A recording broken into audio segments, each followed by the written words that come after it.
Okay, in this video, we're going to show you how to produce a technical drawing that you need to submit for your GCSE coursework. The technical drawing is an important page because it would show a third party how you would plan on making the product. If we look at this, we can see that we've got some important things we need to consider. We've got the border, we've got the dimensions, and also we've got the isometric view here. We've got the front view, the top view, and the side view.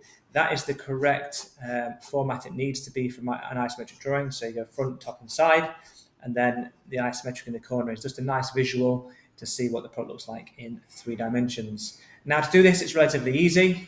All we need to do is jump into Onshape. So let's go across there now. So this will only work once you've done your assembly. So on my screen here, I can see that I've created my assembly that has come from my part studio. And again, I've shown this in another video how to do this. So watch the video if you need to refresh yourself on how to create an assembly. These are the parts, and then it's created into the assembly. So what we need to do now is we need to create our drawing. So to do this, we just click on this little plus tick here, and then we go to, let's move this out of the way. Okay, and then just plus tick here, and then we go to create drawing. Now, when we open this, what we want to do is we want to go to custom template and go to ISO and then A3. Along here, we want to have the border, but I don't want to include the title block because it basically wastes too much space. So here you say border, include, and then title block here, and do not include. So I've got my border, include, and title block, do not include. So that will give us what you've just seen. And then we click OK. So this will now open up a white background with a border around it. So there we go. And what it does by default is it opens up your part history here. So if you missed that, don't worry, because what you can do is you can just click this little button up here, insert view. Now, we are not going to be inserting all the separate parts. We're going to be working with the assembly, and that's why I said it needs to be assembled before you do this. So you're going to go to insert here, and not your parts, because if you did an engineering drawing for all your parts, you'd have pages and pages and pages and pages of engineering drawings. Now, if you go to right here, you're going to go to assemblies. And what it will do, it will pull your assembly from your assembly tab. So you click here, assembly, and what it does is it brings it in. So you can see here that I've clicked it, and by default, it's brought in my front view, okay? And the scale is 1:2. Now, depending on the size of your product, if it's large, like a trolley or something like that, you're gonna have to scale it down to fit on the page. But my example, the outdoor speaker, it's quite small, so I can probably do it at 1:1. Now, it doesn't matter because it will say what the scale is when you import the views. So I'm going to click that as my front view. And then when I go above, what it will do is it will default and give me a top view, like so. So I've got my front and my top. Now I want to insert my side view. So what I'm going to do here is I'm going to go back to here, insert view, and I'm then going to go to maybe the left. Okay, left or right for this, it doesn't really matter because it is the same left or right. You could argue also it's the same from the top, but I'm just doing it in the correct format. So I'm going to click that, and then I've got my 3 views. Now, what I want to do is I want to add another view, which I don't want to do. So I'm just going to press escape, and then I've got my 1, 2, and 3 views. Now I'm going to insert my isometric view in here. So again, that's pretty simple to do. I'm just going to go to insert view. This time, what I want to do is I want to go to view orientation, and I want to go to isometric. And what it'll do is it'll give me a very nice lined drawing of my product. Now, if that looks too big, it looks probably a bit too big. It may get in the way of the dimensions. I can always just scale that one down. Again, just go from what it looks visually. If it looks visually, if that looks too small, maybe it looks too small. So maybe we stick with what it was, the 1-to-1. But just see what works for you visually, okay? That's the best thing to do. Like that. And try not to like overlap things. Try and make it tidy. Try and make it look professional. All that stuff I've been talking about throughout your portfolio. Remember, this is a design course, and you also the overall look of your portfolio is also very important as well. So there we go. Inserted our views by going to insert here. We've got the front, the top, and then the left.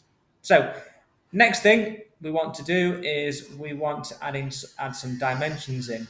Now, we don't have to dimension everything, and you don't have to duplicate dimensions as well. So, for example, if you put the width from here to here in, you would not need to repeat it here and here. So just have a think about what you dimension it. We don't want it to be a page full of dimensions. Again, because it looks too busy, just put your key dimensions in to show that you've given that some thought. So to dimension, you're just going to go to the top here, and it's the same as the dimension tool in the software. You click this, and again, it works on the same principle as point to point. So I want to measure the total width of this part here. So I'm just going to click tap once. It doesn't do anything, but it activates it, and then tap again, and you'll see then I've got my line. Okay, so you can move it up and down, and then basically what you want to do is you want to make it look nice and neat as well.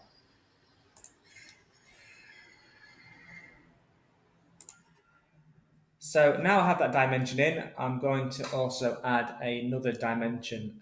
Now, what you also need to think about as well is when you're dimensioning, you don't want to cross-dimension lines, because that is a big no-no in engineering drawings. So if I wanted to, for example, measure, let's say, the width of maybe this point, it's not a key dimension, so I'm not going to measure it, but it's just more of an illustration. I wouldn't do this, okay? I would do this. So always make sure you have your widest dimension first, and then your smaller ones inside of it. We don't want to be crossing lines because it doesn't make sense. So just like that. Now I'm going to add a few more in. So I'm going to now look at the total length of the product. So I'm going to do it on this one, tap, and then I tap. Okay, and then I'm going to move my the number into the center, make it nice and neat. I don't have to go miles out like this, but I might go a bit further, because what I might want to do with this one is I might want to put a smaller dimension on the inside. So for example, I might want to dimension this and then this, and then if I put it like that, it looks nice and neat. Okay, we're not crossing, it looks nice and neat like that. So I put that internal one, and then I'm going to put the thickness of these in as well.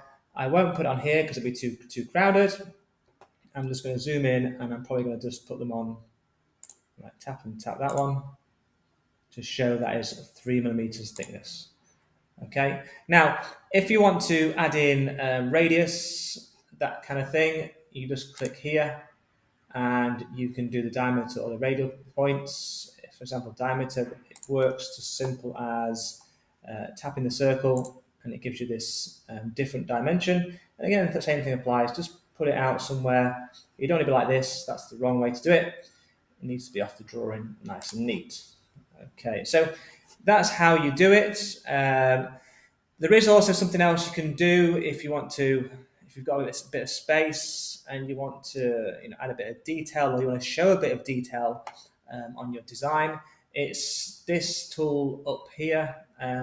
We used it in the fidget spinner. This one here, it basically shows a detailed view. So if I've got something interesting I want to show, or some sort of detail that I want to show in my work, let's say, I don't know, maybe this area here. Okay, I can click that and I can draw a circle, and then I can just pull it out here. And what it will do, it will just zoom in and it will show me that area in detail. Now you don't have to do that, but if you've got a bit of space, again, it kind of adds to the page, um, and that would be sufficient for an engineering drawing. Now, once you've got your drawing, to get it into your portfolio, the easiest probably thing to do is just go to snipping tool or any sort of screenshot software, Command Shift 4 on a Mac, and then just screenshot it like that, and edit, copy, and paste it onto your page. And that is how you do your engineering drawing. Really quick, really effective, and the examiners love them.